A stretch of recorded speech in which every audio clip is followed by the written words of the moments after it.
If you love playing MTGO, please make sure you check out my sponsors in the description below. Mana Traders, I've got a sweet discount code. Just head there and you can start playing whatever deck you want. Hey everyone, Matt from Total MTG here, and we've got the second deck tech of the week. And what have I got for you? I've got another rotation brew ready for you. So if you haven't seen the deck tech from Monday, that was Mono Green Stompy, rotation proof, ready for when we lose some smashing cards. And do we lose some smashing cards in my Lex Brew? Oh, we do. It is a Mono Red Aggro, and we lose some very nice cards when they rotate out. Hazarat is going, Chandra. Oh, so many very good cards that are just going to go. Glory Bringer. God, what are we going to do? What are we going to replace them with? Well, I've got a little red brew for you that hopefully will, stand you in good stead for all you lovely, loving red players out there. Yeah, I'm a blue mage, but I still make red decks. You know me. I don't discriminate against the colours. But without further ado, let's take a look at the deck.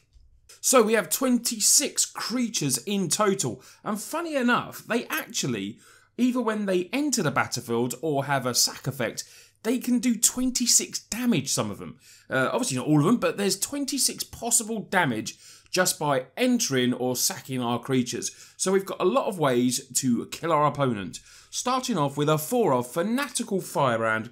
It's a 1/1 for 1 with haste. Sacrifice it, deals 1 damage to target creature or player, but obviously you can come down and just smash straight in. Yeah, it's maybe not as, obviously it's not as good as Bomat Courier, but that's rotating now. So until we see some new sweet cards coming from the new sets, this is what I've got in there at the moment. Goblin Motivator is in there as a 3-of. It can give one of our big creatures later on haste. It's a 1/1 for 1. Nice card, and the ability to give something in case maybe, I've got some dragons later, maybe some phoenixes. This can obviously give them a bit of haste, and that might be all we need just basically to win a game. We then have 3 Dark Dweller Oracle. We don't have Chandra now. Chandra is going to be going. Chandra was a good way for us to go through our deck, do a bit of damage at the same time. Dark Dweller can help us out, but we have to sack a creature to do it. Sacrifice a creature, exile the top card of your library. But I've been playing this in practice, and this Dark Dweller has not been too bad. It's still a nice way. Maybe you want to sack one of your little 1/1s, and this can obviously maybe find something a lot stronger, and then we can exile it, and then obviously we can play the card that turn. I'm bringing in, like I said, we can got creatures that do damage via kjnow.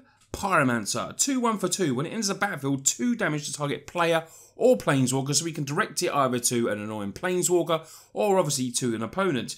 Now with 4 of these in there, that's 8 potential damage. Like I said, Fanatical Firebrand is another potential 4 damage. Pyromancer is a 2/1 blocker for 2 and basically does a shock as well to target opponent or planeswalker. Very nice, and it's in there as a 4-of. Captain Lannery Storm is there as a 2-of. It's a legendary creature and it does have haste. When it attacks, we create a colourless artifact token that we can sack to add to our mana pool, or we can later use it to sacrifice, and then you can pump up your Lannery. There's nothing wrong with that. 2/2, it's going to get +1/+0 whenever you sack a treasure.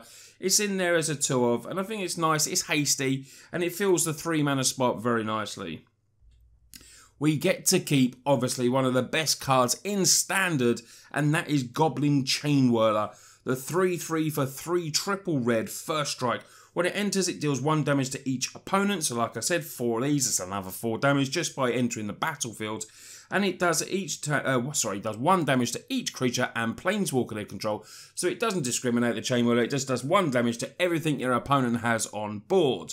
Goblin Chainwhirler, really, really good creature. Takes away a lot of tokens, a lot of 1 toughness creatures. Just an epic card. A lot of people thought this was going to be banned, but it wasn't, and it's going to stay there in the Mono Red Aggro deck.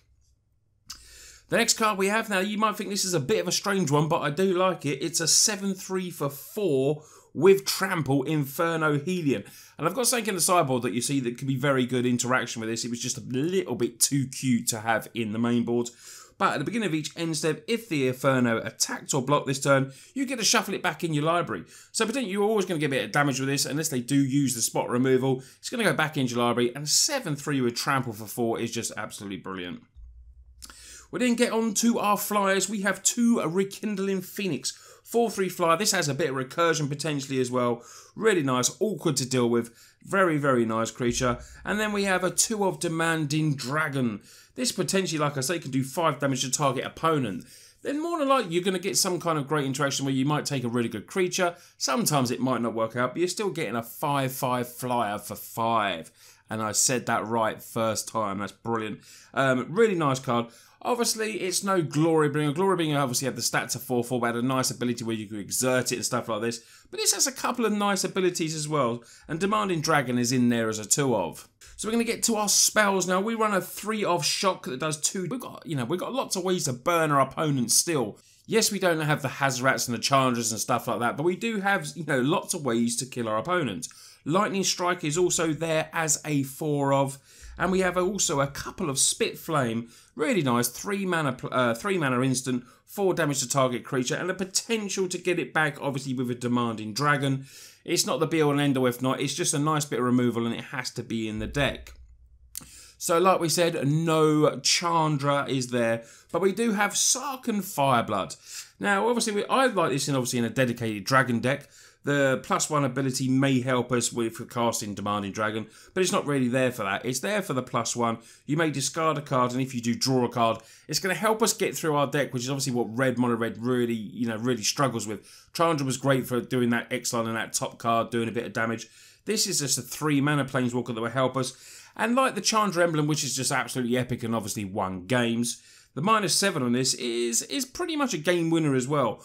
Because, 4/5/5 creature token dragons with flying is just going to be absolutely brilliant for us.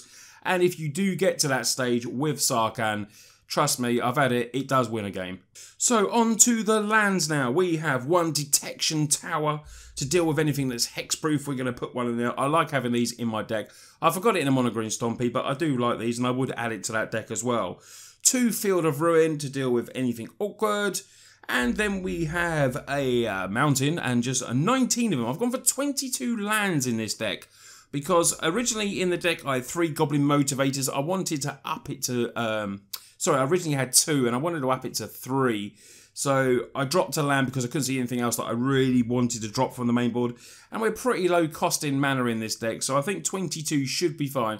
If it does prove to be a problem, I will go back to 23. But 22, from testing first off, has been pretty sweet. So let's get to the sideboard now. First look at these creatures. We've got an extra Inferno Helion in there.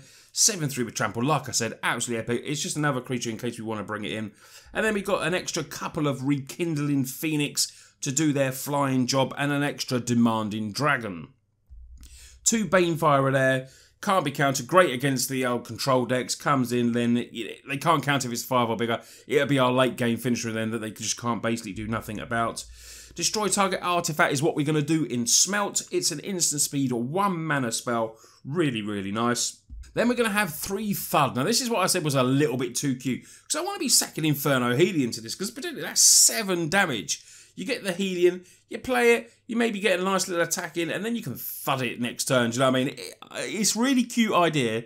But potentially there's 7 damage there with just that 1 sorcery spell. I like it. I've tried it. I've not pulled it off yet. But when I do, it'll be absolutely epic. The last 2 cards in the sideboard are a 2 of Sorceress Spyglass. Any, annoying Planeswalkers, this is what Spyglass is in there. It's colourless. I think it's our only colourless spell in there. So, it's a nice card, and I've added it to a lot of my sideboards now. And then we have a couple of Fight with Fire. It deals 5 damage to target creature, but if it was kicked, you can do 10 damage amongst any number of targets. 10 damage to the dome of your opponent if we can do this. A late game, 9 mana sorcery spell when it's kicked. You never know. 9 mana to do 10 damage. I'll take that all day if I can get away with it. So guys, that is my Mono Red Aggro rotation proof deck. Yes, we've lost a lot of great cards, but hopefully you feel that I've filled them in there. And Wizards loves red. They're going to bring some really, really good cards, I'm sure, when the new sets come out. But at the moment, this is a good way, a good frame for you to go forward in. Some cards are obviously going to get stronger. Hopefully, we'll be able to replace them. But I do like the way this deck is, and I like the amount of damage that it can do.